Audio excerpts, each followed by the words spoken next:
She could have walked out at any time, with a slight interruption in the discussions for the required ceremonies, but if she did, she feared that first thing in the morning she might be handed a fully fledged plan, one the sitters were already carrying out, and her with no idea what was coming until she read it. At least, that was her fear in the beginning. Who spoke at the greatest length was no surprise, not any longer. Magla and Soroya, Takima and Faisella and Varalin, each fretting visibly when another sitter had the floor. Oh, they accepted the decision of the hall, at least on the surface. There was nothing else for them to do except resign their chairs. However hard the hall might be willing to struggle for consensus if need be, once a course of action was decided by whatever consensus, then everyone was expected to follow, or at the very least, not hinder. That was the rub. What exactly constituted hindrance? None of the five spoke against a sitter from her own Aja, of course, but the other four leaped to their feet when any sitter took her bench again, and all five if the sitter was blue. And whoever got the floor spoke very persuasively as to why the previous speaker's suggestions were utterly wrong and perhaps a recipe for disaster.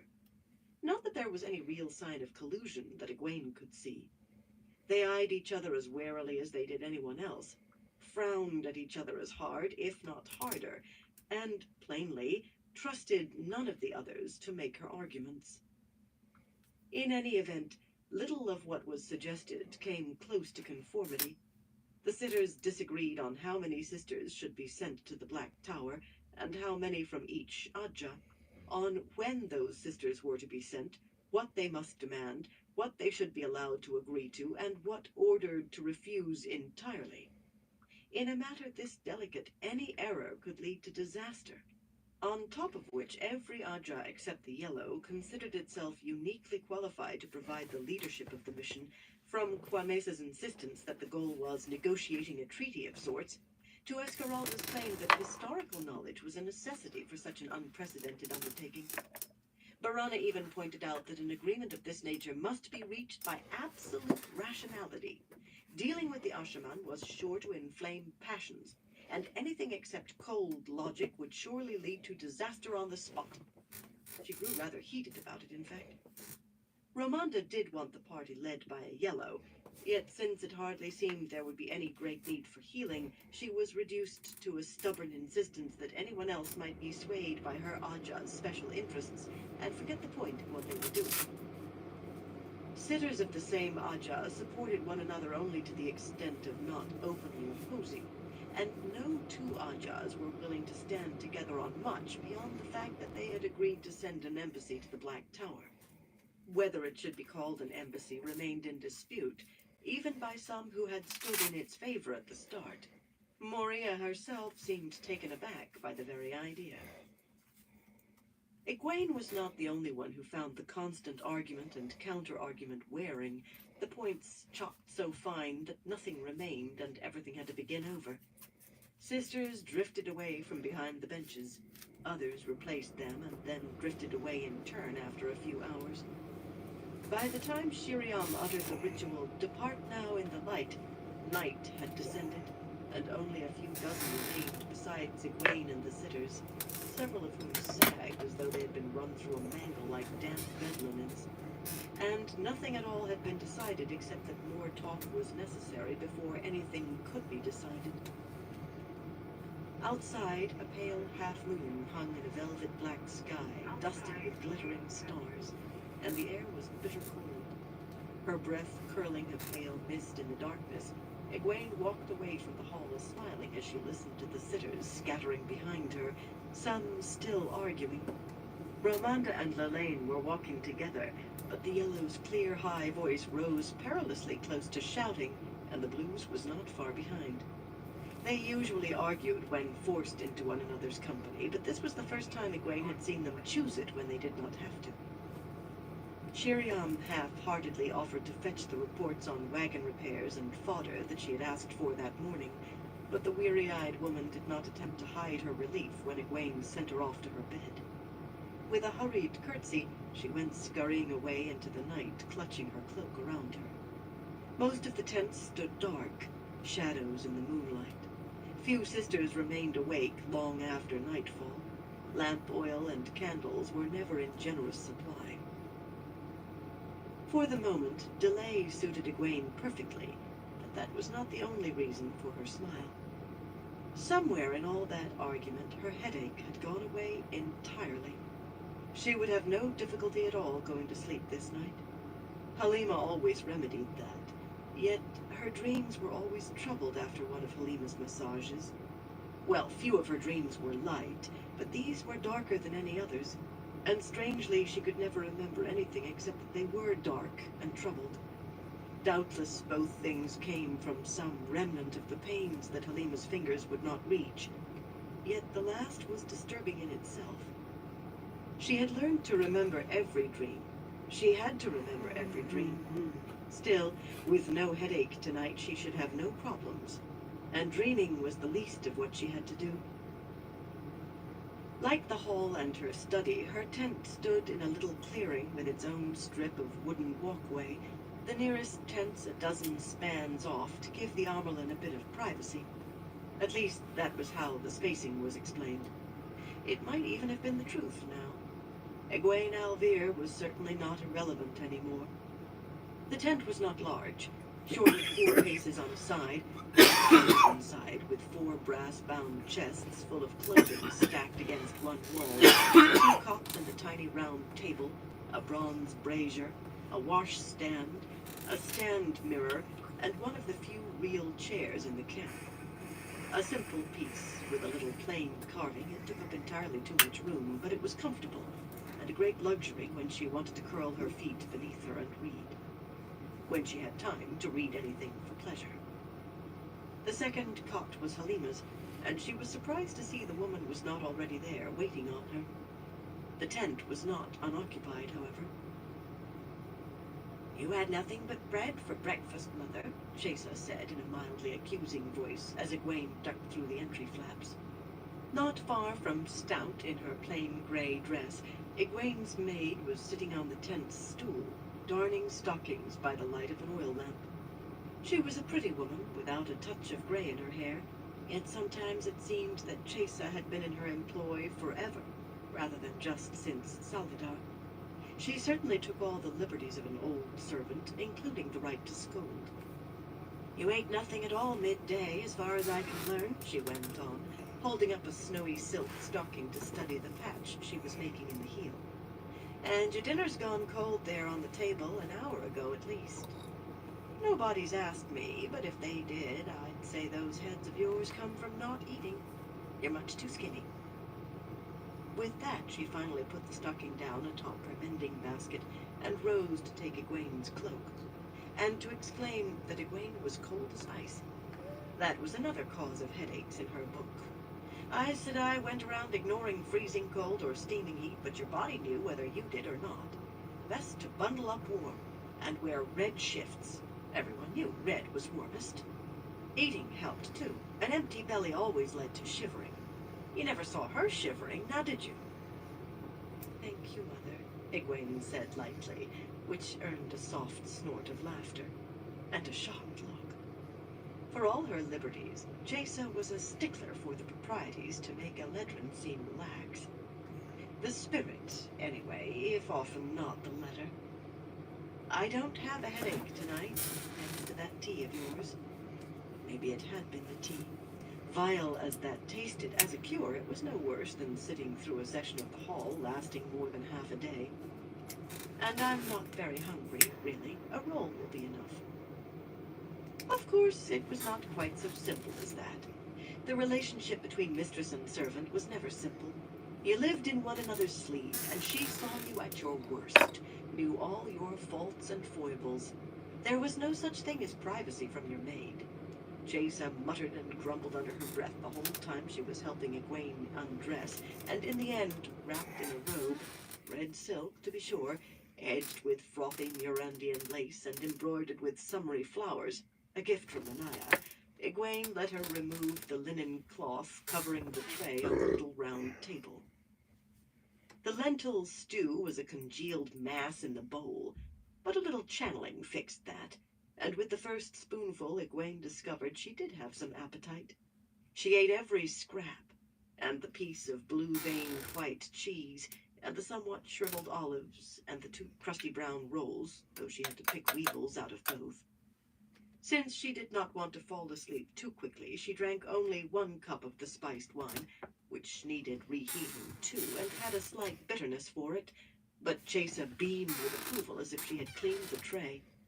Peering at the dishes, empty except for the olive pits and a few crumbs, she realized she had at that.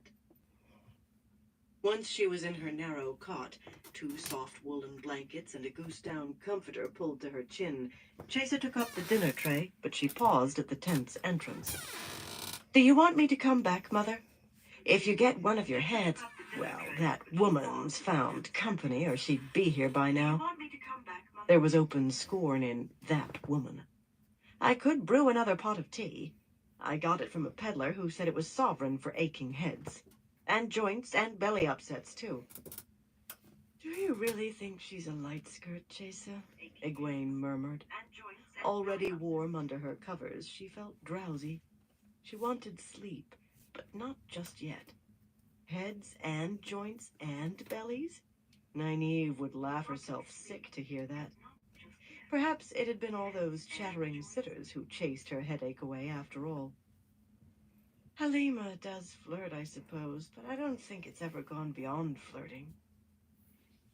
For a moment, Chesa was silent, pursing her lips. "She makes me uneasy, Mother," she said finally. "There's something just not right about that Halima. I feel it every time she's around. It's like feeling somebody sneaking up behind me, or realizing there's a man watching me bathe, or..." She laughed, but it was an uncomfortable sound. "I don't know how to describe it. Just not right." Egwene sighed and snuggled deeper under the covers. "Good night, Chesa." Channeling briefly, she extinguished the lamp, plunging the tent into pitch blackness.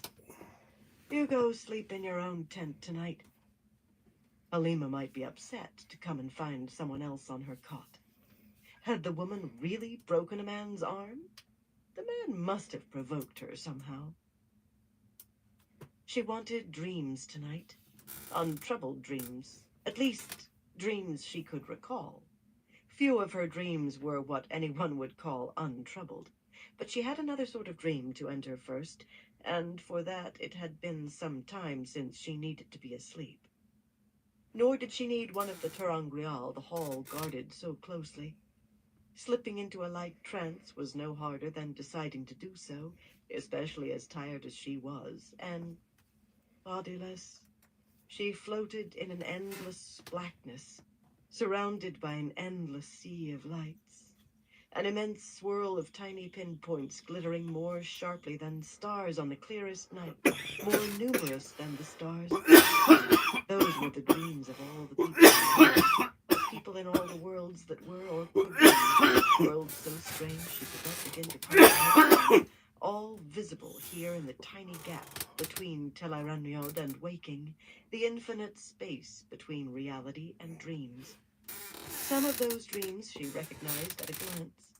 They all looked the same, yet she knew them as surely as she did the faces of her sisters. Some she avoided. Rand's dreams were always shocking, and she feared he might know when she tried to peek in. The shield would keep her from seeing him anyway.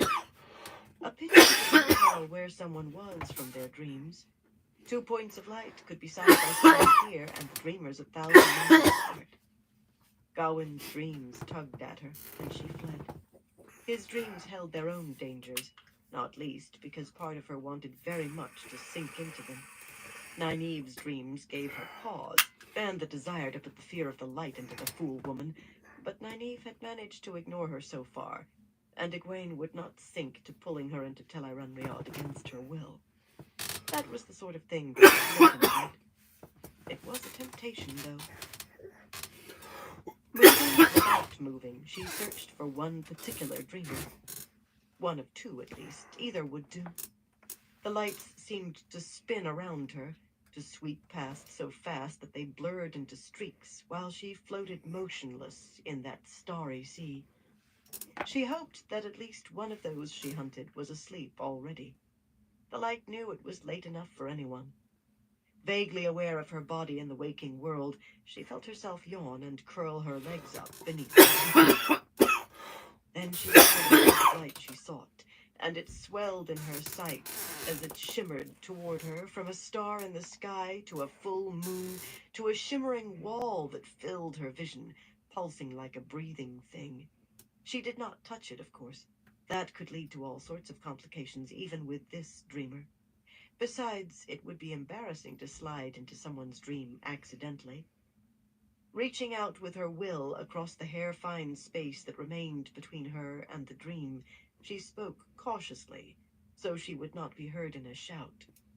She had no body, no mouth, but she spoke. "Elaine, it's Egwene. Meet me at the usual place." She did not think anyone could eavesdrop, not without her knowing, yet there was no point in taking unneeded chances. The moon had blinked out. Elaine had wakened, but she would remember, and know the voice had not been just part of a dream. Egwene moved sideways, or perhaps it was more like completing a step that she had paused. It felt like both. She moved, and she was standing in a small room,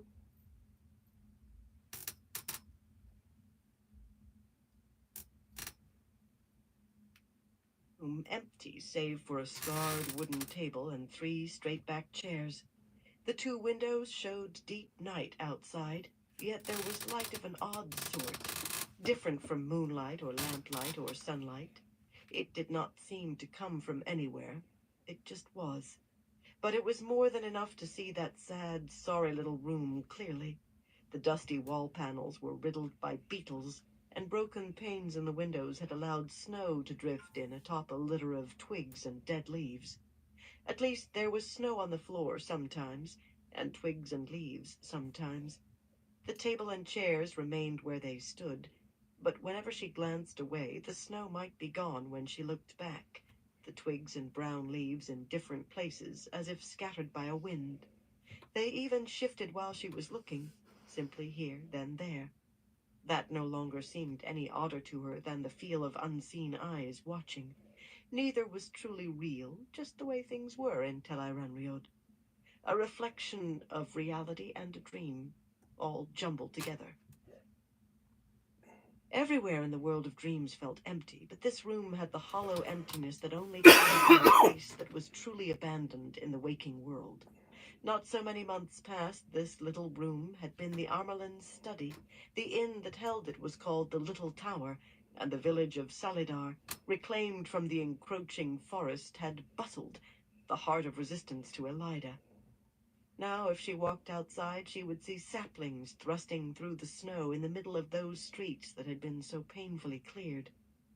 Sisters did travel to Salidar still, to visit the Dovecotes, all jealous that a pigeon sent by one of their eyes and ears might fall into another's hands, but only in the waking world. Going to the Dovecotes here would be as useless as wishing for the pigeons to find you by a miracle. Tame animals seemed to have no reflections in the world of dreams, and nothing done here could touch the waking world.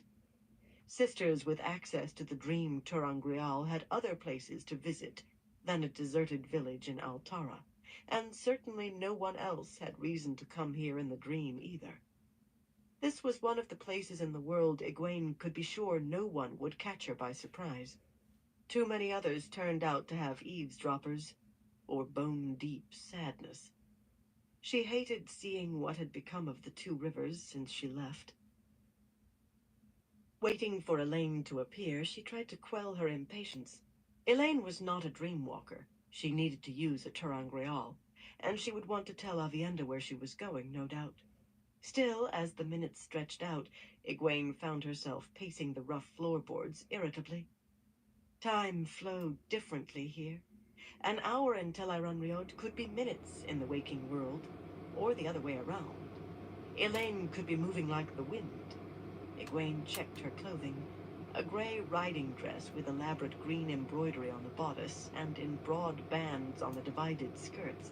Had she been thinking of the green Aja? A simple silver net to catch her hair. Sure enough, the Amerlin's long, narrow stole hung around her neck. She made the stole vanish, then after a moment allowed it to return. It was a matter of letting it come back, not consciously thinking of it. The stole was part of how she thought of herself now, and it was as Amerlin that she needed to speak to Elaine. The woman who finally appeared in the room, though, just flashing into existence, was not Elaine, but Avienda, surprisingly garbed in silver-embroidered blue silk, with pale lace at her wrists and throat. The heavy bracelet of carved ivory she wore seemed as much out of place with that dress as the dream terangrial that dangled from a leather cord around her neck, a strangely twisted stone ring flecked with color. "Where is Elaine?" Egwene asked anxiously. "Is she all right?" The Aiel woman gave a startled glance at herself, and abruptly she was in a dark, bulky skirt and white blouse, with a dark shawl draped over her shoulders and a dark kerchief folded around her temples to hold the reddish hair that now hung to her waist. Longer than in life, Egwene suspected. Everything was mutable in the world of dreams. A silver necklace appeared around her neck, complicated strands of intricately worked discs that the Kandori called snowflakes, a gift from Egwene herself, what seemed a very long time ago. "She could not make this work," Avienda said, the ivory bracelet sliding on her wrist as she touched the twisted ring that still hung from its strip of leather above the necklace now. "The flows kept slipping away from her. It is the babes." Suddenly she grinned. Her emerald eyes seemed almost to shine. "She has a wonderful temper sometimes." She threw the ring down and jumped up and down on it. Egwene sniffed. Babes? So there was to be more than one. Oddly, Avienda took it in stride that Elaine was with child, though Egwene was convinced the woman loved Rand too. Aiel ways were peculiar, to say the least. Egwene would not have thought it of Elaine, though. And Rand. No one had actually said he was the father, and she could hardly ask something like that, but she could count, and she very much doubted that Elaine would lie with another man. She realized that she was wearing stout woolens, dark and heavy, and a shawl much thicker than Avienda's. Good Two Rivers garments. The sort of clothes a woman would wear to sit in the women's circle, say when some fool woman had let herself get with child and showed no sign of marrying. A deep, relaxing breath, and she was back in her green-embroidered riding dress. The rest of the world was not the same as the Two Rivers. Light. She had come far enough to know that much. She did not have to like it, but she had to live with it. As long as she and the babes are well, light, how many? More than one could present difficulties. No, she was not. Elaine surely had the best midwife in Camelin. Best just to change the subject quickly. "Have you heard from Rand or Nynaeve? I have some words for her, running off with him that way." "We have heard from neither," Avienda replied, adjusting her shawl as carefully as any Aes Sedai, avoiding her Amerlin's eyes. Was her tone careful, too? Egwene clicked her tongue, vexed with herself. She really was beginning to see conspiracies everywhere and suspicions in everything. Rand had gone into hiding, and that was that. Nynaeve was Aes Sedai, free to do as she wished. Even when the Amerlin commanded, Aes Sedai often found a way to do exactly as they wished anyway. But the Amerlin was still going to set Nynaeve Almira down hard, once she laid hands on her. As for Rand, "I'm afraid trouble is heading your way," she said. A fine silver teapot appeared on the table, on a hammered silver tray with two delicate green porcelain cups. A thread of steam rose from the spout. She could have made the tea appear already in the cups, yet pouring seemed part of offering someone tea, even ephemeral tea with no more reality than a dream. You could die of thirst trying to drink what you found in Tel'aran'rhiod, much less what you made. But this tea tasted as if the leaves had come from a new cask, and she had put in just the right amount of honey. Taking a seat on one of the chairs, she sipped hers as she explained what had happened in the hall and why. After the first words, Avienda held her cup on her fingertips without drinking, and watched Egwene without blinking. Her dark skirts and pale blouse became the cut-in sore, coat and trousers of gray and brown that would fade into shadows. Her long hair was suddenly short and hidden by a shufa, the black veil hanging down her chest. Incongruously, the ivory bracelet still hung from her wrist, although maidens of the spear did not wear jewelry. "All of this because of the beacon we felt," she muttered, half to herself, when Egwene finished. "Because they think the shadow-souled have a weapon." An odd way to put it. "What else can it be?" Egwene asked, curious. "Did one of the wise ones say something?" It had been a long time since she believed that Aes Sedai possessed all knowledge, and sometimes the wise ones revealed pockets of information that could startle the most stolid sister. Avienda frowned, and her clothing changed back to the skirt and blouse and shawl, then after a moment to the blue silk and lace, this time with both the Kandori necklace and the ivory bracelet. The dream ring remained on its cord, of course. A shawl appeared around her shoulders. The room was winter cold, yet it hardly seemed that gauzy layer of pale blue lace could provide any warmth. "The wise ones are as uncertain as your Aes Sedai. Not as frightened, though, I think. Life is a dream, and everyone wakes eventually. We dance the spears with Leaf Blighter." That name for the Dark One had always seemed strange to Egwene, coming as it did from the treeless waste. "But no one enters the dance certain they will live or win. I do not think the wise ones would consider any alliance with the Ashaman." "Is this wise?" she added cautiously. "From what you said, I cannot be certain whether you wish it." "I don't see any other choice," Egwene said reluctantly. "That hole is 3 miles across.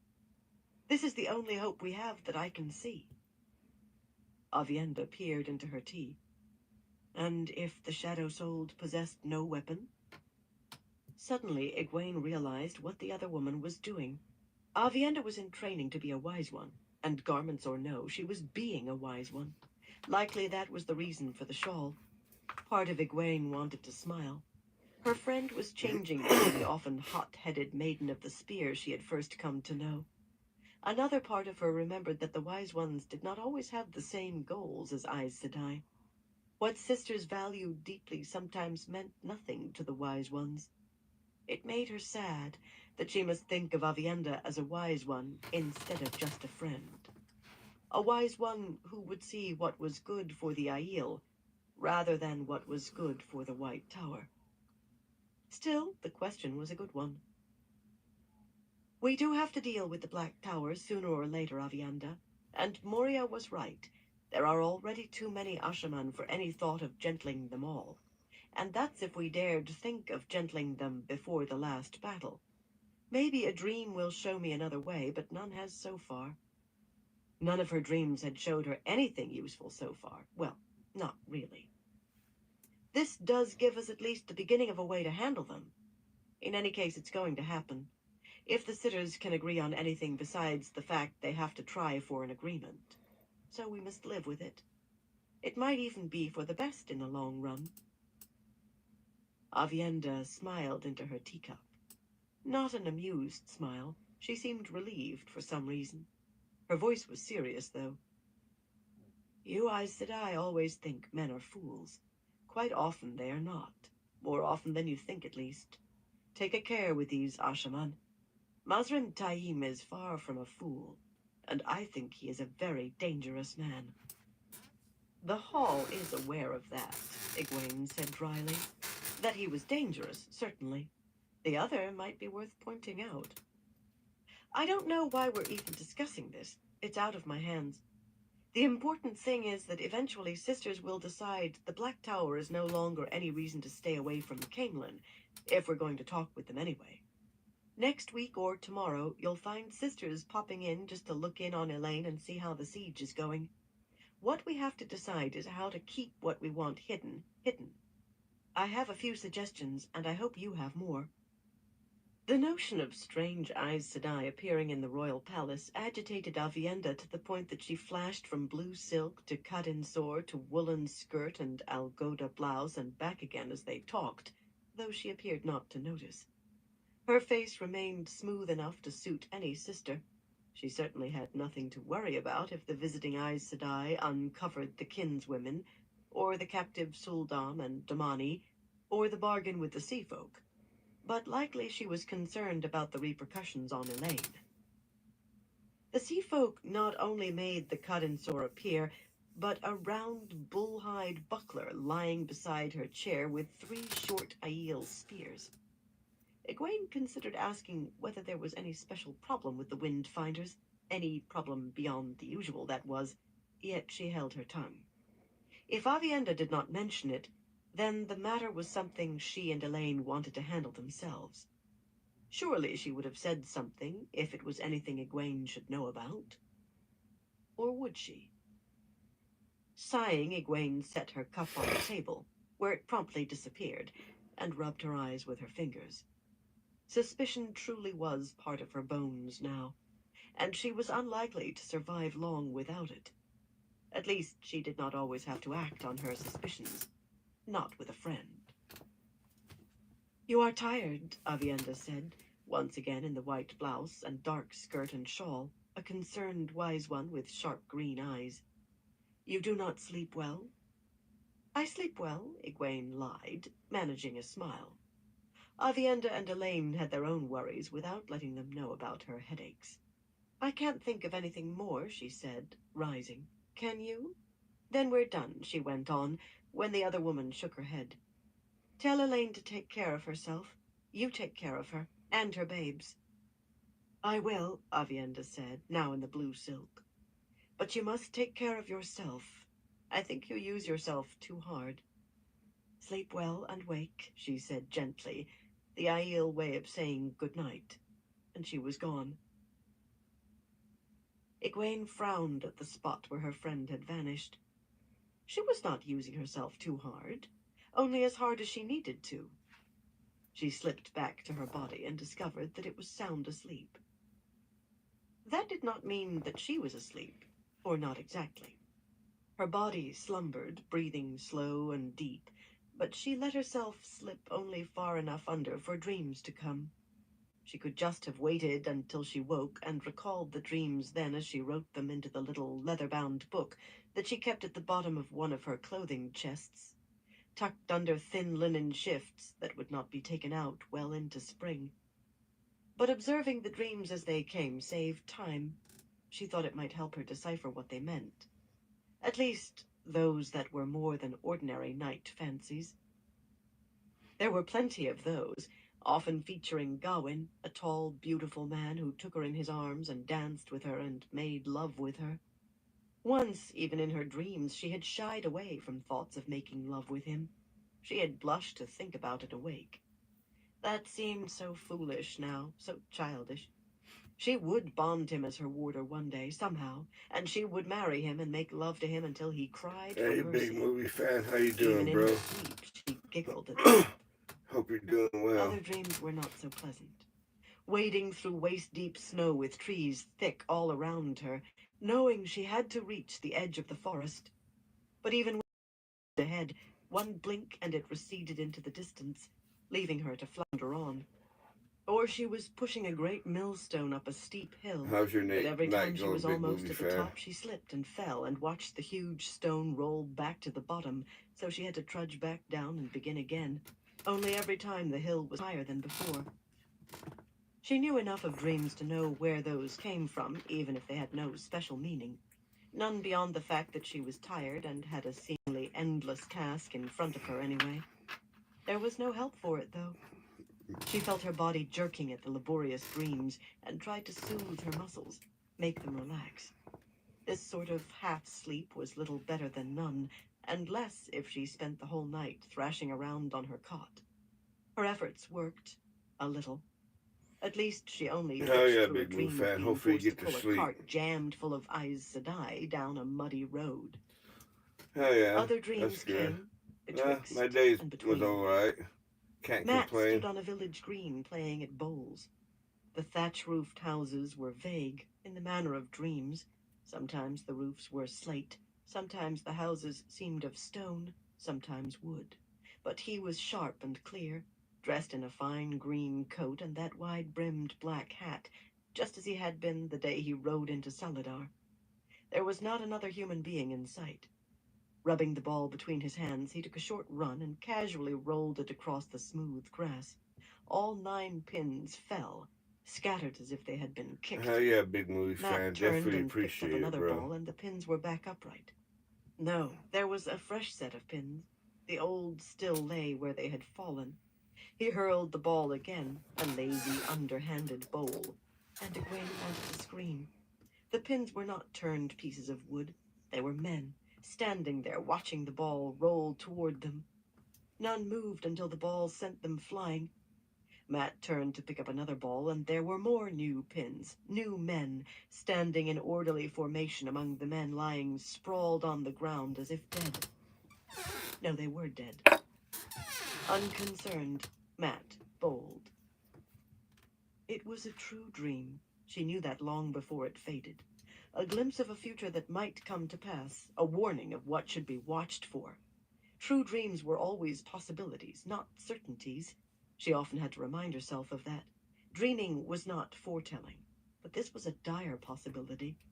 Every one of those human pins had represented thousands of men. Of that she was certain. And an illuminator was part of it.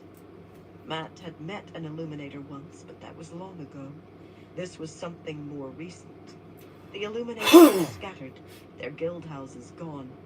One was even working her craft with a traveling show that Elaine and Nynaeve had traveled with for a time.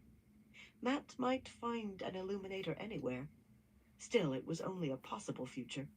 Bleak and bloodstained, but only possible. Yet she had dreamed of it at least twice.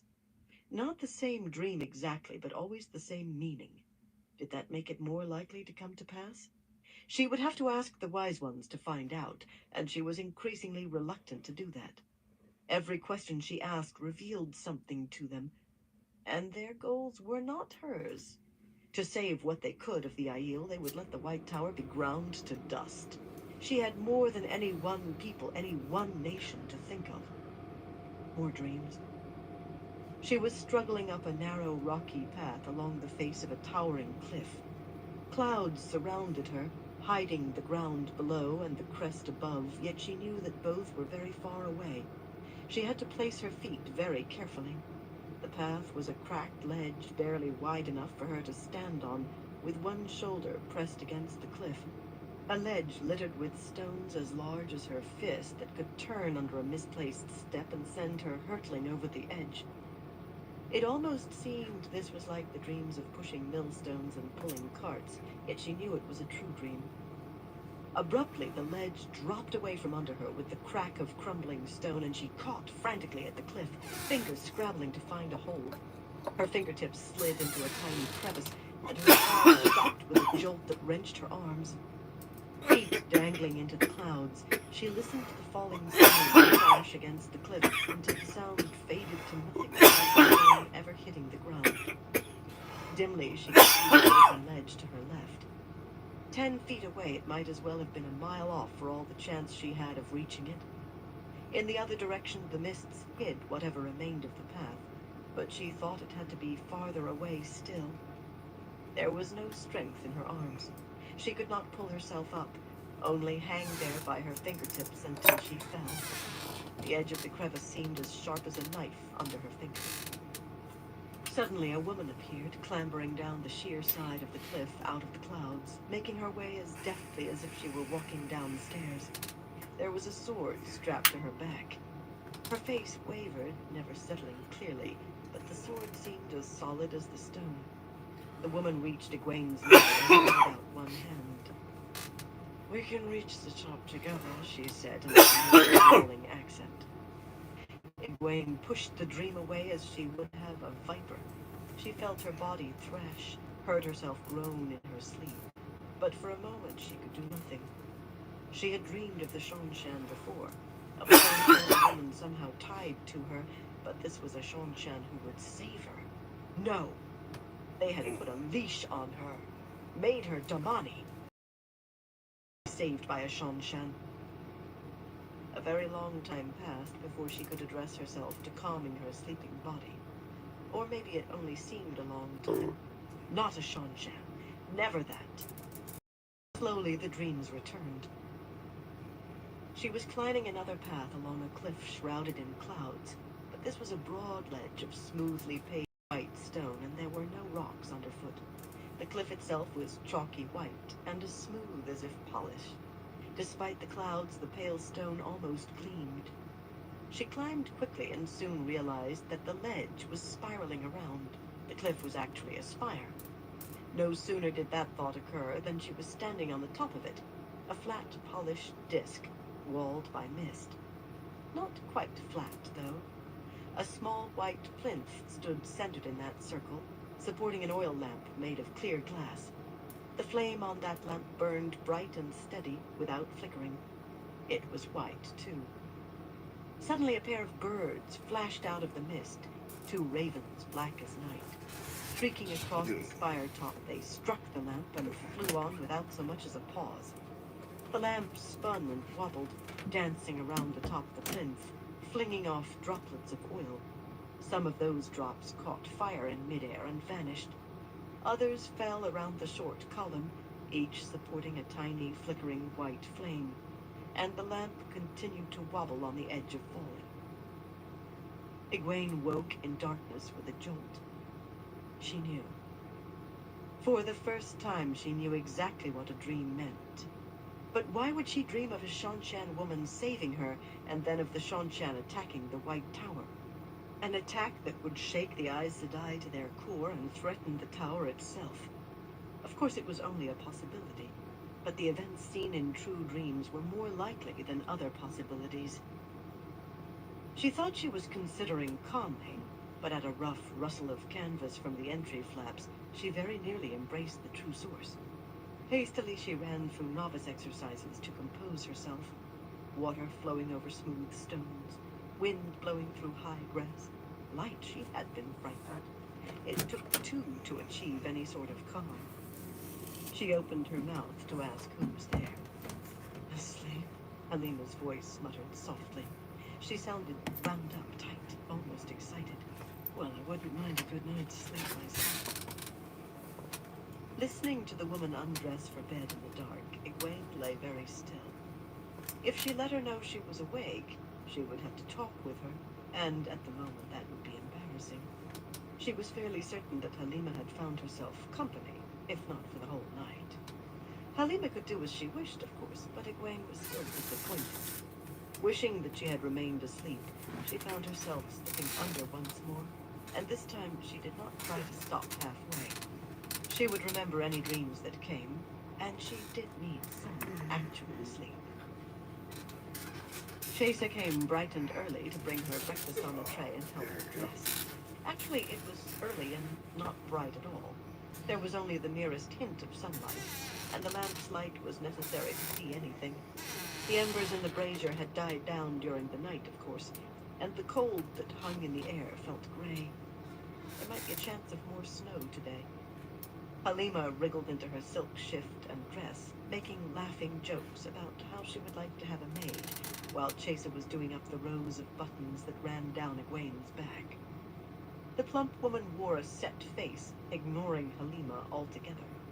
Egwene said nothing. She said nothing very determinedly. Halima was not her servant. She had no right to set standards for the woman.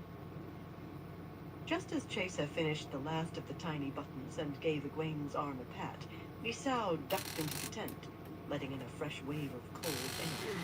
The brief glimpse afforded before the flaps fell behind her showed that it was still gray outside.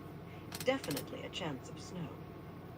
"I must speak to the mother alone," she said, folding her cloak around her as if she already felt the snow. Such a firm tone was unusual from the small woman. Egwene nodded to Chaser, who curtsied but still cautioned, "Now don't let your breakfast get cold," on her way out of the tent. Halima paused, eyeing Misao and Egwene both, before scooping up her cloak from where it lay in an untidy heap at the foot of her cot. "I suppose Dolvana has work for me," she said, sounding irritated. Nisao frowned at the woman's back as she left, but without saying anything, she embraced Sidar and wove a ward against eavesdropping around her and Egwene, without asking permission. Anaya and her warder are dead, she said. Some of the workmen bringing in sacks of coals last night heard a noise like someone thrashing around, and for a wonder they all went running to see what it was. They found Anaya and Setagana lying in the snow, dead. Egwene sat down slowly on her chair, which did not feel particularly comfortable at the moment. Anaya, dead. She had had no beauty except her smile, but when she smiled, it warmed everything around her. A plain-faced woman who loved lace on her robes. Egwene knew she should feel sadness for Setagana, too, but he had been a warder. If he had survived Anaya, it was unlikely he would have lived long. How, she said. Nisao would not have woven that ward just to tell her Anaya was dead. Nisao's face tightened, and despite the ward, she looked over her shoulder as if she feared someone might be listening at the entry flaps.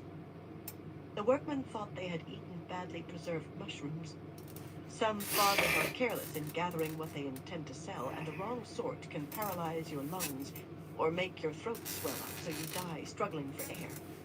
Egwene nodded impatiently. She'd grown up in a country village, after all.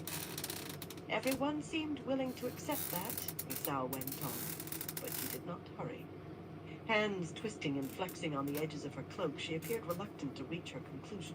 Hey, just There were chilling. no wounds, How you no doing? injuries of any sort, no reason to think it was anything but a greedy Hope farmer you've been selling doing good, bad bro. mushrooms. But she sighed, Good to see you too. glancing over her shoulder again, Been a little bit. and lowered her voice. I suppose it was all the I'll talk know of the that black tower in the YouTube's just hall not today. setting my notifications out, Tested but for resonance. it's good to They see were you. killed with Typhoon. A grimace of disgust crossed her face. I think someone just wove solid flows of air around their heads and let them smother. Shuddering, she drew her cloak closer. Egwene wanted to shudder, too. She was surprised she did not.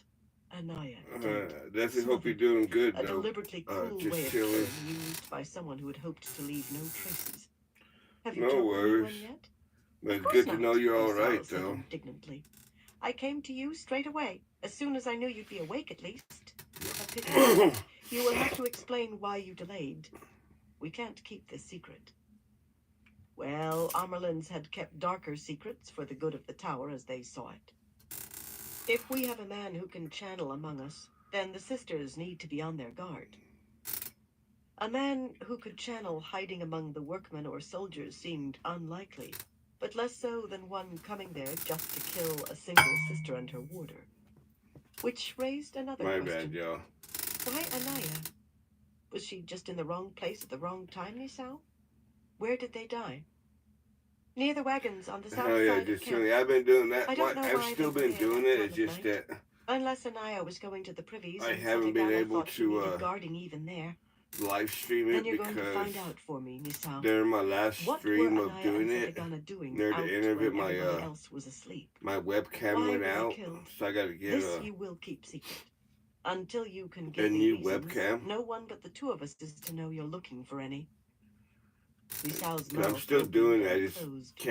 I can't Must stream have it. missed, she muttered, only half under her breath.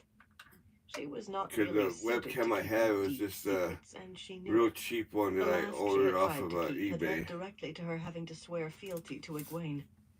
Will this put a stop to talk about an agreement with the Black Tower? I doubt it, Egwene said wearily. Light, how could she be weary already? The sun was not fully up. But the diamond art is Either definitely, way, I think it is going to be another I very like long doing it. day. It's relaxing. And the best she could find to hope Because for in it this is my was next that one. she could make it to another night without a headache. That should be the biggest one I've done so far. Chapter 21. Oh yeah. Alviaren stepped through the gateway, letting it snap shut behind her in a fading slash of brilliant blue-white, and almost immediately sneezed from the dust kicked up by her shoes. At once, another sneeze racked her, and then another that brought tears to her eyes.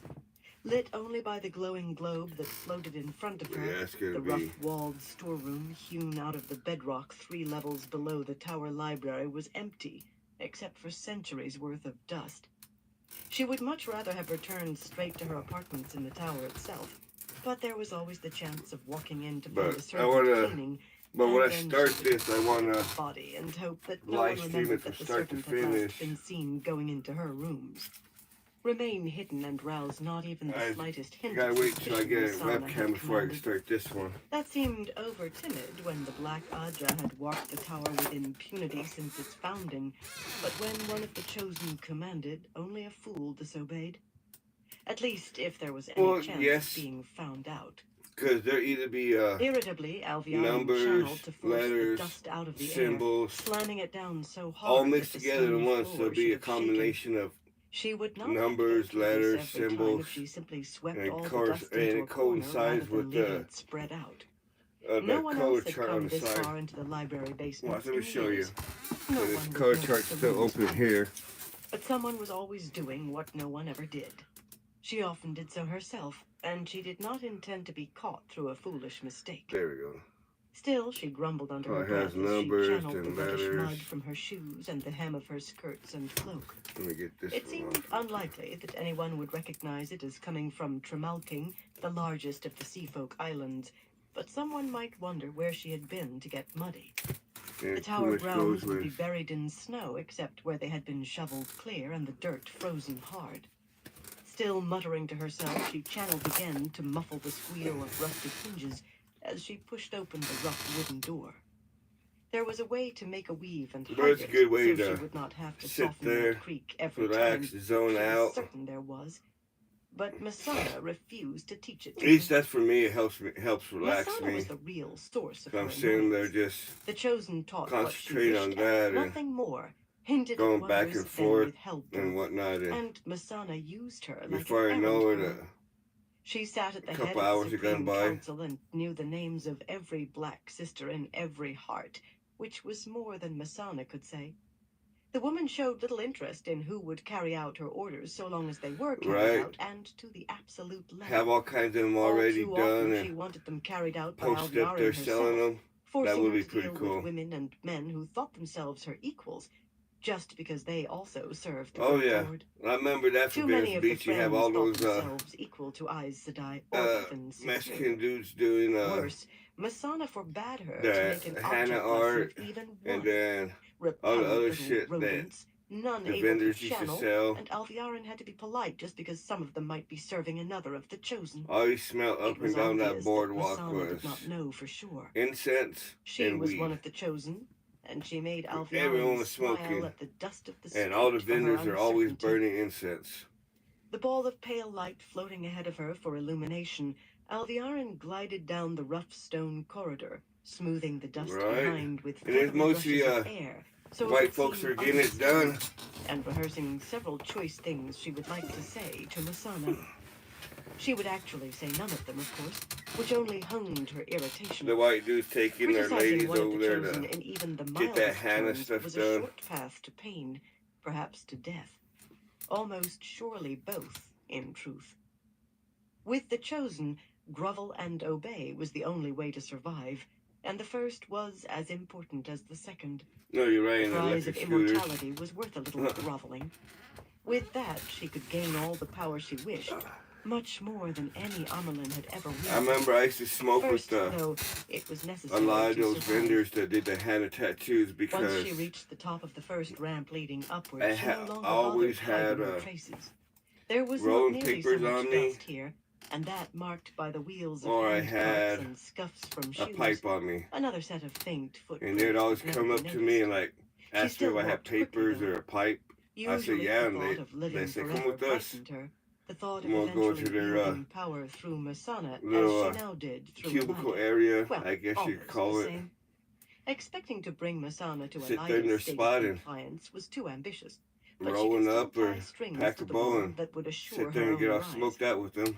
Today, her mind kept returning to the Because fact there that she had were been out of the tower for almost the a month. vendors, there was Masana almost would pretty not much have right bothered to across keep from Elida under control during her Big absence, Daddy's though Pizza. the chosen would surely lay the fault at So I remember Big Alviarin's Daddy's feet if Pizza anything had because you gone buy amiss. pizza by the slice, Of course, Elida was hot probably dogs, cowed after the last time. and The woman had begged you were for able to release from use taking your private penances from the EBT card mistress of over there at Big novices. Daddy's. Of course, she was too cowed to have stepped out of line. Of course. Alviarin pushed a ladder Right. firmly to the back of her head, but she did not slow her steps. A second ramp took her to the highest basement, where she let the glowing ball vanish and released Saidar. The shadows here were right dotted across from with skate pools park. of wan light that nearly I actually got touched to one skate another, that cast by lamps sitting skate in iron park right brackets after along grand stoned opening walls because I that was were there neatly for dressed on this level. the grand opening of Nothing the skate park. moved except for a rat that went scuttling away with a faint click of Yep, claws right on the the corner. flagstones. That almost made her smile. Almost. The Great Lord's eyes I have to go riddled there the and get tower pizza now, by the slice though a no lot one seemed because, to have noticed like I that the said, wardings had he failed. lets you use She your did not EBT think card it was there. anything Masana had done. The wards simply no longer worked as they were supposed to. There were gaps. She certainly did not care whether the animal saw her big or squeeze reported bottle what it had of seen, Louisiana but she hot still sauce ducked that you quickly can throw in into a this narrow pizza. circular staircase. There might be people about on this level, and people were not to be trusted the same as rats. Perhaps, she thought as she climbed, she could probe Masana about that impossible flare in the power, so long as she was delicate. The Chosen would think she was hiding something if she never mentioned it. Every woman who could channel in the whole world had to be wondering what had happened. She would just have to be careful not to let slip anything that suggested that she had actually visited the site. Long after the flare vanished, of course. Well, it's She was expensive not here stupid too, enough to simply and we're a stroll small into town. that. But Masana seemed to think Alviarin should carry out her chores apartment without taking a complex moment for that my herself. brother's working at. Could the woman really believe They're that she had having no affairs of her own to see to? just their one It was bedroom best to apartment is going behave for as like if she did have none. $1,500 on the low end For the a moment month. it was, at least. Hey, D-Man, how you doing? In the shadows at the top of the stairs, she stopped in front of the small plain door, roughly finished on this side, Definitely in order to appreciate it, take brother. hold of herself as she folded Hell her yeah, cloak over D-man. her arm. Hopefully, good luck at Masana that was job one of the interview, bro. chosen, Hope but you get the still job. human. Masana made mistakes, Cause that'd be a and pretty she good would paying kill job Alviarin there. in a heartbeat if she made one. Grovel, obey, and survive, and always be wary. She had known that long before meeting one of the chosen. Retrieving the white keeper's stole from her belt pouch, she sat it around just her telling neck whenever I and was cracked the door carefully traveling to and homeless and whatnot, I used to as love it expected. there in Venice. She stepped out into the ninth No better depository place I'd rather and closed be. the door behind And I her. started off On at the inner side, the Santa door was Monica no less Beach. plain, Because but I actually got to polished to a sleep on the soft beach glow. and not get fucked with. The And tower then library was I divided made it into to Venice 12 Beach. depositories, at least Found insofar as the all world the other knew, punk and rockers the like ninth me, and was the smallest, I got given stuck. over to texts on various forms of arithmetic. Yet it was still a large chamber, Hell yeah, a long D-man. oval with a Definitely flattened hope you dome get it, for a brother. ceiling, filled with row on row of tall wooden shelves, each surrounded by a narrow walkway 4 paces above the 7-colored floor tiles. Tall And what was ladders trip stood about being in alongside the Venice too shelves, was on wheels so they could be I had so moved much, easily, me and my friends both had on so the much floor fucking and on the pipes and weed walkways, given to and us mirrored brass by stand tourists lamps with bases so heavy because that each took they're 3 or they're 4 going men back on to a plane move. to go back home, and Fire was a constant they concern couldn't in the take the library. weed or the pipe with them, The so they stand would give lamps them all to us. burned brightly, ready to light the way for any sister who wanted to find a book or boxed manuscript. Yeah, I But a remember Drum shelved Circle hand every cart weekend. holding 3 large leather-cased volumes to be replaced was still in the middle of one aisle, exactly where she remembered it from the last time she walked Then I through. heard they started cracking down She on did the not drum understand circles why there was too, any need for different forms of arithmetic, or why so many which books had kind of been sucked. written on them. And for all the tower prided itself on having the greatest No collection matter of who books in you the world, were, covering every everyone possible always topic, gathered it there. seemed that most Aes Sedai agreed with her. She had never seen another sister Ready in to the stay ninth for the whole depository, time or just a a little bit. reason she used it for her entryway. There's always At a the place to be high-arched that doors, weekend. standing invitingly open, she listened until she was satisfied that the corridor beyond was empty before slipping out. Anyone would have thought it strange that she had developed an interest for the books in there. As she hurried along the main corridors, where the floor tiles were laid in repeating rows of the Aja colors, it came to her that the library was more silent than usual, even counting how few Aes Sedai remained in the tower at present. There was always a sister or two to be seen, if That's only crazy. the librarians. Give me Some 1 ones second, actually everyone. I'll be maintained right back. in the upper levels in addition to their rooms in the tower. Yet the You know, huge Jim Morrison figures type carved shit. into the corridor's Well, walls, Jim Morrison's old fancifully house is garbed there. people It's a and strange dispensary now. animals 10 feet tall or more, might have been the library's only inhabitant. Drafts made the intricately carved lamp wheels hanging 10 paces overhead creak faintly on their chains. Her footsteps seemed unnaturally loud, casting soft echoes from the vaulted ceiling. "May I help you?" a woman's voice said quietly behind her. Startled, Alviarin spun around, almost dropping her cloak before she could catch herself. "I just wanted to walk through the library, Zamila," she said, and immediately felt a stab of irritation. If she was jumpy enough to explain herself to a librarian, then she really did need to take a grip before she reported to Masana. She almost wanted to tell Zamila what was happening on Tremalking, just to see whether the woman would flinch. The bland expression on the Brown sisters' dark face did not change, but a touch of some unreadable emotion altered the pitch of her voice. Tall and very lean, Zamila always held that outer mask of reserve and distance, but Alviarin suspected she was less shy than she pretended, and less pleasant. "That's quite understandable. The library is restful, and it's a sad time for us all. And sadder still for you, of course." "Of course," Alviarin repeated, as if by rote. "A sad time? For her in particular?" She considered drawing the woman to some secluded corner where she could be questioned and disposed of, but then she noticed another Brown, a round woman even darker than Zamila, watching them from farther down the hall. Aiden and Zamila were weak in the power, yet overcoming both at once would be difficult if it was possible at all. Why were they both down here on the ground floor? The pair was seldom seen, shuttling between the rooms on the upper levels they shared with Niane, the third Seafolk I'm sister, one of the and the places I used so-called to 13th sleep at for the depository night. Well, where the me secret and records were kept. bunch of other All people three was worked there, the willingly canals, immersed to their necks in their labors. where that whole canal She system walked is. on and tried to tell herself she was being Is where we skittish used, a without lot of us reason, used but to that did sleep nothing before to the soothe night. the prickling between her shoulder blades. The lack of librarians guarding the front entrance Or only that, or made the by prickles grow. old Librarians parts of always the stood at every old entrance skate to park. make sure not a scrap of paper left the library without their knowledge. Alviarin channeled to shove one of the There tall was even carved some that doors used to open sleep before in she reached it, and left it inside the standing handball agape on its courts. bronze hinges as she hurried down the wide marble stairs.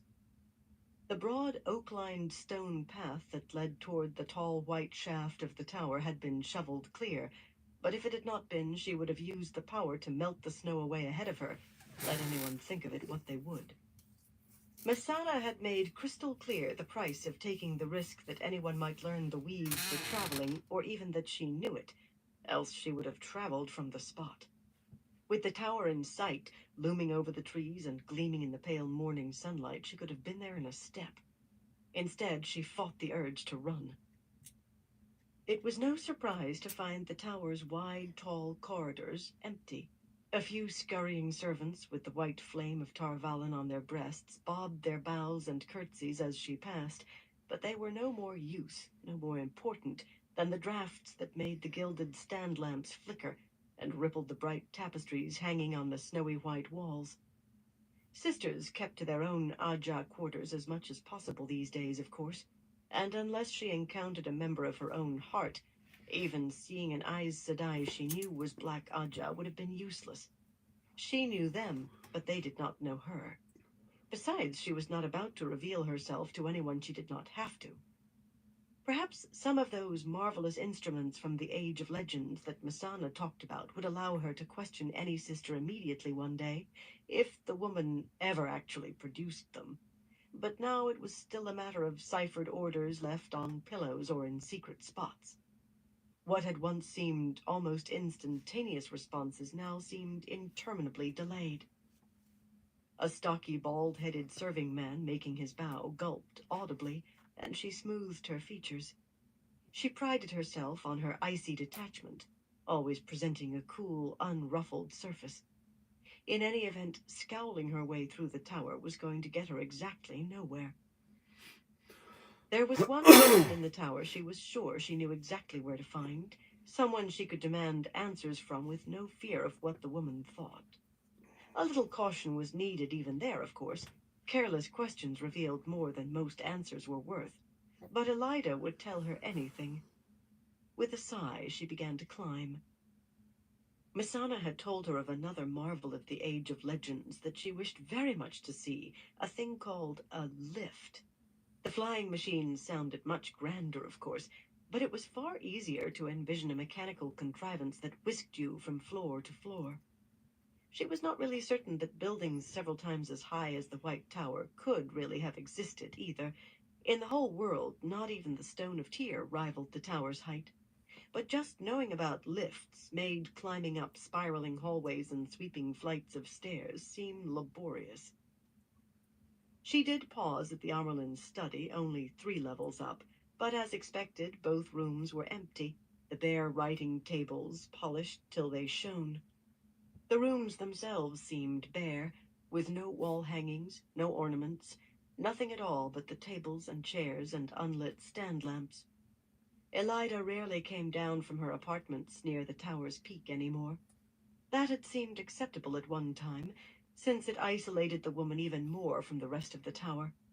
Few sisters made that climb willingly. Today, though, by the time Alviarin had climbed close to 80 spans, she was seriously considering making Elida move back down. Elida's waiting room was empty, of course, though a folder of papers sitting atop the writing table said someone had been there. Seeing what they contained and deciding whether Elida needed to be punished for having it could wait, though. Alviarin tossed her cloak down on the writing table and pushed open the door, newly carved with the flame of Tarvalin and awaiting the gilder, that led deeper into the apartments. She was surprised at the surge of relief she felt at seeing Elida sitting behind the starkly carved and gilded writing table, the 7-striped, no, 6-striped now, stole around her neck, and the flame of Tarvalin picked out in moonstones among the goldwork on the high chairback above her head. A niggling worry that she had not let surface until now had been the possibility that the woman was dead in some fool accident. That would have explained Zamila's comment.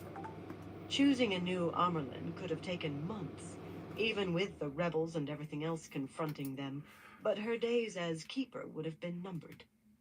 What surprised her more than her relief, though, was the presence of more than half the sitters in the hall standing in front of the writing table in their fringed shawls. Elida knew better than to entertain this sort of delegation without her present.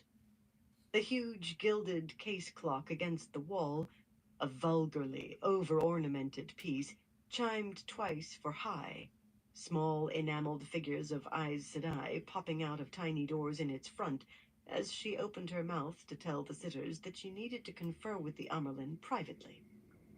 They would leave with little hemming or hawing.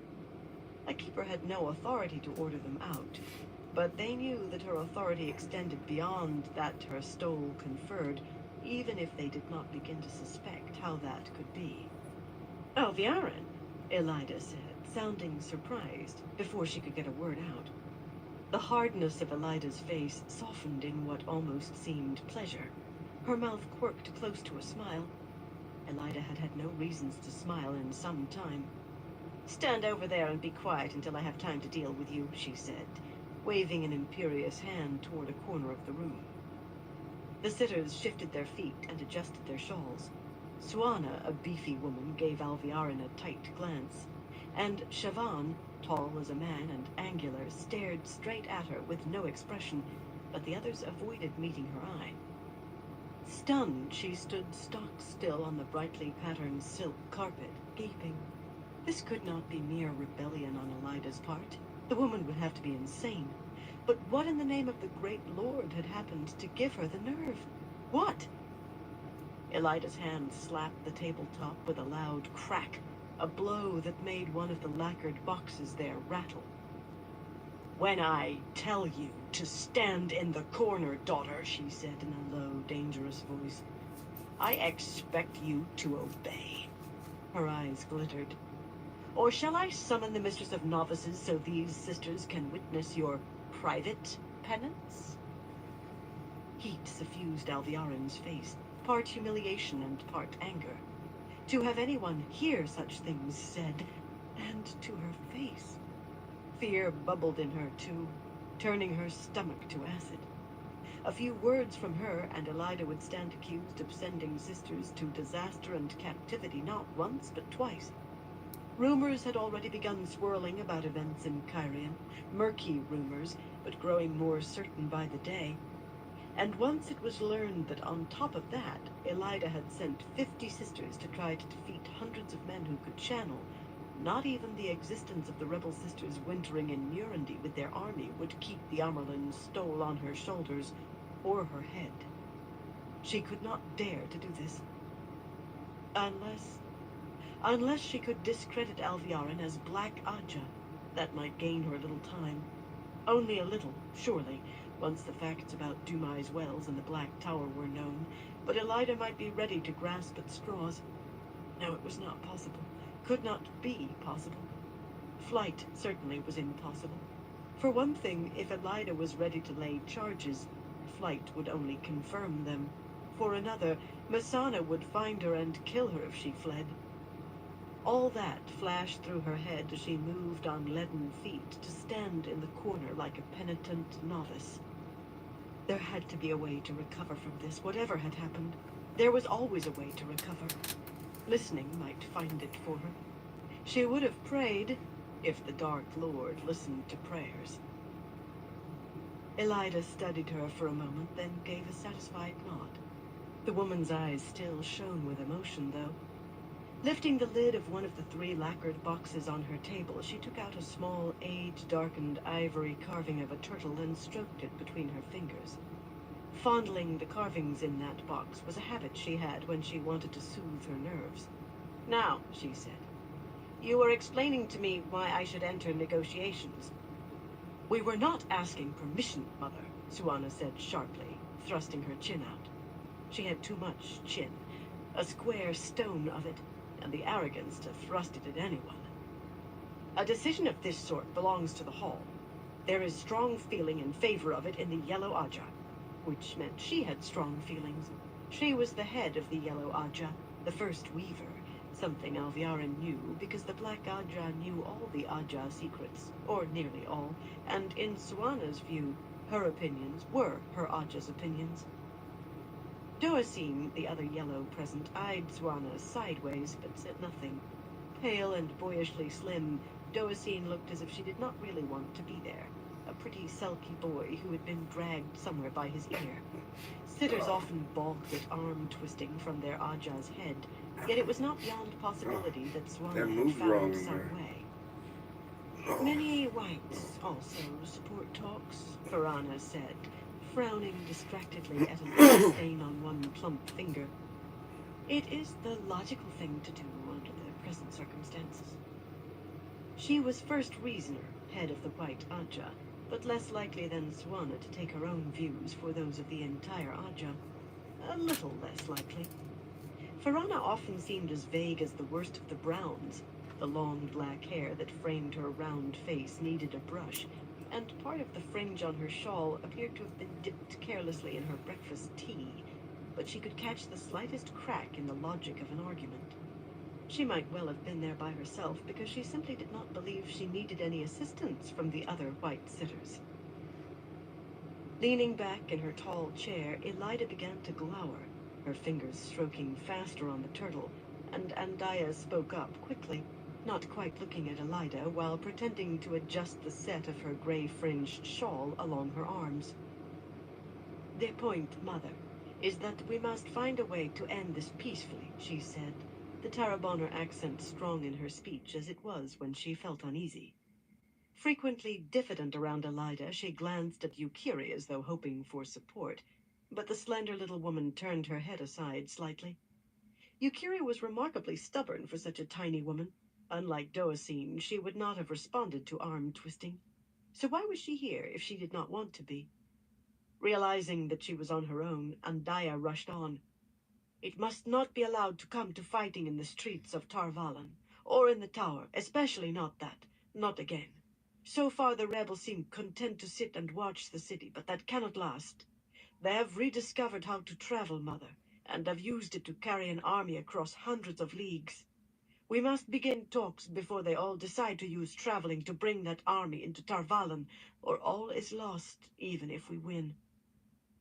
Fists knotted in her skirts. Alviarin swallowed hard. She thought her eyes might pop out of her head. The rebels knew how to travel. They were here at Tarvalon already, and these fools wanted to talk? She could see carefully laid plans, carefully arranged designs, evaporating like mist in a summer sun. Perhaps the Dark Lord would listen if she prayed very hard. Elida's scowl did not diminish, but she set the ivory turtle down very carefully, and her voice came close to normal. The old normal, before Alviarin reined her in, with a steel core beneath the softness of the words. "Do the brown and the green also support talks?" "The brown," Siobhan began, then pursed her lips in thought and visibly changed what she had intended to say. Outwardly she seemed utterly composed, yet she was rubbing her long thumbs against her bony forefingers unconsciously. "The brown is quite clear on the historical precedents. You have all read the secret histories, or should have. Whenever the tower has been divided against itself, disaster has struck the world. With the last battle looming in a world that contains the Black Tower, we can no longer afford to remain divided a day longer than need be." It hardly seemed that Elida's face could grow darker, but mention of the Black Tower did it. "And the green?" Her voice was still controlled. All three green sitters were there, indicating very strong support among their Aja, or heavy pressure from the head of the green. As senior, Taline should have answered Elida. Greens stuck to their hierarchies in everything, but the tall, golden-haired woman glanced at Yukiri for some reason, then, just as oddly, at Doacine, and put her eyes on the carpet and stood plucking at her green silk skirts.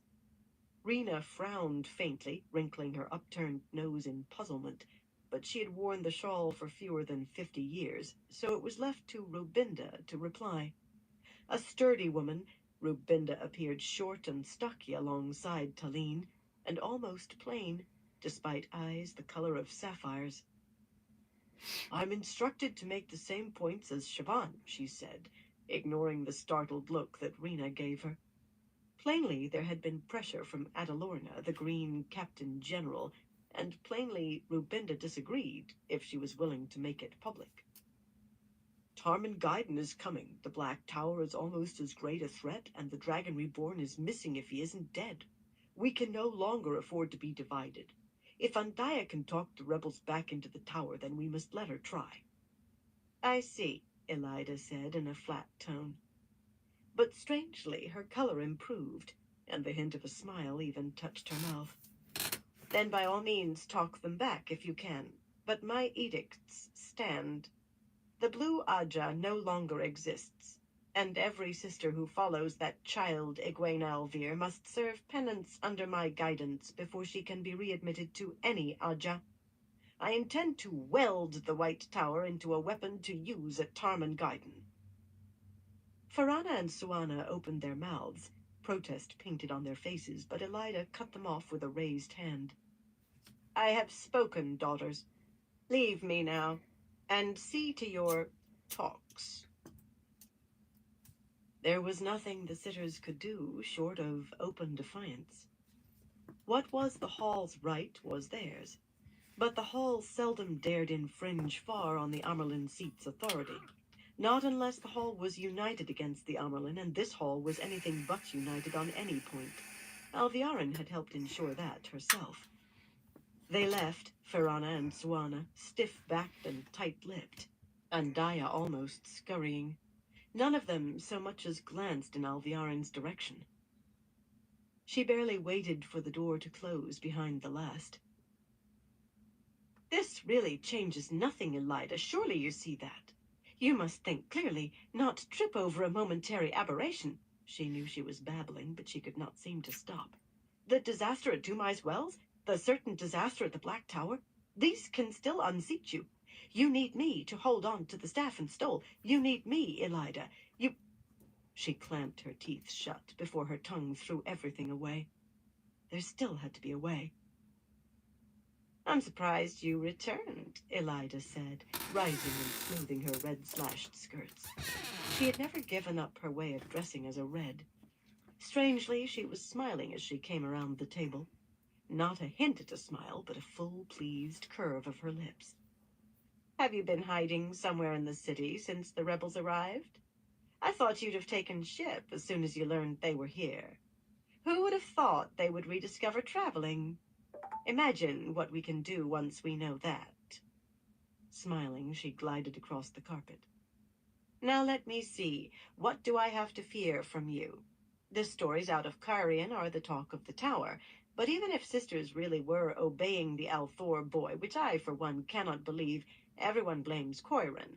She had the responsibility of bringing him here, and she has as good as been tried and convicted in the minds of the sisters. Elida stopped in front of Alviarin, hemming her into the corner. That smile never touched her eyes. She smiled, and her eyes glittered. Alviarin could not break away from that gaze. In the last week, we've heard a good many things about the Black Tower as well. Elida's lips twisted in disgust around the name. It seems there are even more men than you supposed. But everyone thinks Tovane must have had the sense to learn that before she attacked. There has been a good deal of discussion over it. If she comes dragging back here defeated, she will harvest the blame. So your threats... Alviarin staggered into the wall, blinking away spots before she even realized that the other woman had slapped her. Her cheek already felt swollen. The glow of Saidar had surrounded Elida, and the shield settled on Alviarin before she could twitch, cutting her off from the power. But Elida did not intend to use the power. She drew back a fist, still smiling. Slowly, the woman drew a deep breath and let her hand fall. She did not remove the shield, however. Would you really use that? She asked in an almost mild tone. Alviarin's hand sprang away from the hilt of her belt knife. Grabbing it had been a reflex, but even if Elida had not been holding the power, killing her when so many sitters knew they were together would have been as good as killing herself. Still, her face burned when Elida sniffed contemptuously. I look forward to seeing your neck stretched on the headsman's block for treason, Alviarin. But until I have the proof I need, there are still a few things I can do. Do you remember how many times you had Sylviana come to give me private penance? I hope you do, because you are going to take 10 for every day I suffered. And, oh yes. With a jerk, she pulled the keeper's stole roughly from Alviarin's neck. Since no one could find you when the rebels arrived, I asked the hall to remove you as keeper. Not the full hall, of course. You may still have a little influence there. But it was surprisingly easy to gain the consensus from those who were sitting that day. A keeper is supposed to be with her Amerlin, not wandering off on her own. On second thought, you may not have any influence at all, since it turns out you were hiding in the city all along. Or did you sail back to find disaster and actually think you could recover something from the ruins? No matter. It might have been better for you to leap on the first ship you could find leaving Tarvalon. But I must admit, the thought of you scuttling from village to village, ashamed to show your face to another sister, pales beside the pleasure I'll take seeing you suffer. Now get out of my sight before I decide it should be the birch rather than Sylviana's strap. Tossing the white stole to the floor, she turned her back and released Saidar, gliding toward her chair as if Alviarin had ceased to exist. Alviarin did not leave. She fled, running with the feel of the dark hound's breath on the back of her neck. She had barely been able to think since she heard the word treason. That word echoing in her head made her want to howl. Treason could only mean one thing. Elida knew, and she was searching for proof. The Dark Lord have mercy. But he never did. Mercy was for those afraid to be strong. She was not afraid. She was a skin stuffed to bursting with terror. Back down through the tower she fled, and if there was so much as a servant in the hallways, she did not see him.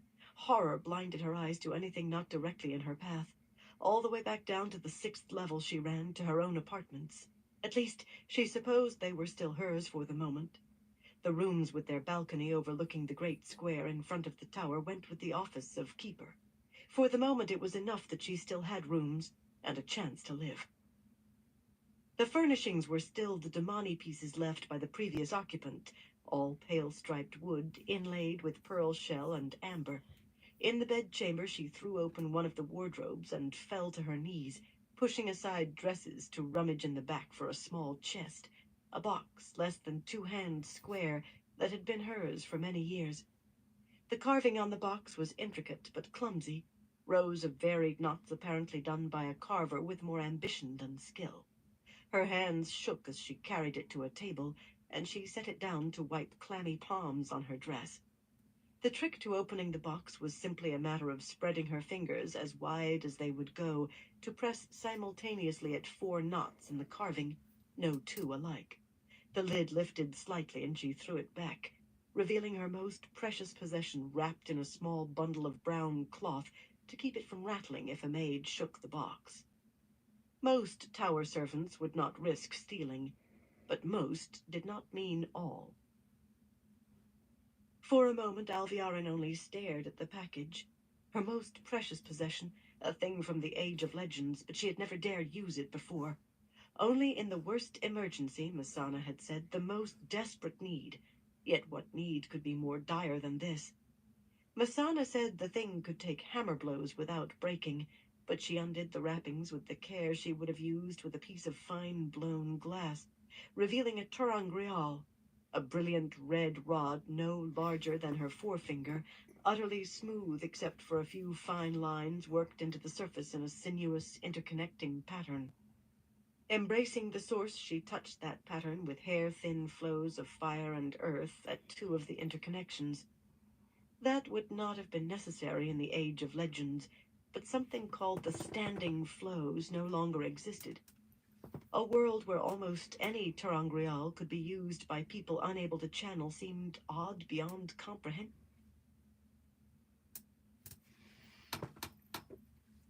Alright, everyone. I'm going to call into this live for tonight. But I want to thank everyone for stopping by and everyone who continues to stop by. I definitely appreciate all y'all's support. Till next time, everyone. Y'all